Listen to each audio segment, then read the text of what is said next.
हरी ओम. श्री स्वामी समर्थ. सोलापूरचे बापूराव हे भगवत भक्त होते. एकदा ते आपल्या 2 मित्रांसह अक्कलकोटला स्वामी दर्शनासाठी म्हणून आले. येताना एक मित्र म्हणाला की माझं वय 40 वर्ष आता झालंय, पैसाही पुष्कळ आहे, पण तरी पण लग्न काही अजून ठरत नाही. त्याचा दुसरा मित्र म्हणाला, मला लिखाण काम इतकं उत्तम येतं, अक्षर इतकं उत्तम आहे, हिशोब चोख असतो, पण अजूनही मला रोजगार काही मिळत नाही. आमची जर कामं झाली तर मग स्वामी अवतारी आहेत असं आम्ही मान्य करू. ते ऐकून बापूराव काय म्हणाले, ते म्हणाले, तुम्ही दोघं काहीतरी नवस करा. हे असं पोकळ म्हणणं काही उपयोगाचं नसतं. आणि मग दोघांनी विचार केला आणि म्हणाले की आमची जर कामं झाली तर आम्ही स्वामींची वारी नित्यनेमानं करू. झालं. 3 जणही येऊन पोहोचले अक्कलकोटला. स्वामींचं दर्शन घेतलं.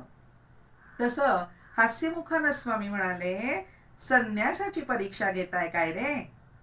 अहो, हे ऐकून बापूरावांचे 2 मित्र श्रीमुखावर मारून घेत घेत स्वामींची विनंतीच करू लागले. स्वामींना शरणागत झाले आणि मग स्वामींनी 3घांना आशीर्वाद दिला. 2-4 दिवस ते राहिले, सेवा केली आणि मग सोलापूरला निघून गेले. पहा, 2 महिन्यांच्या आतच एकाचं लग्न ठरलं, दुसऱ्याला उत्तम रोजगार मिळाला आणि मग जसा नवस बोलला होता स्वामीचरणी त्याप्रमाणे दोघांनीही स्वामींची वारी नित्यनेमानं सुरू केली. स्वामीचरणी अत्यंतिक दृढ श्रद्धा दोघांची निर्माण झाली.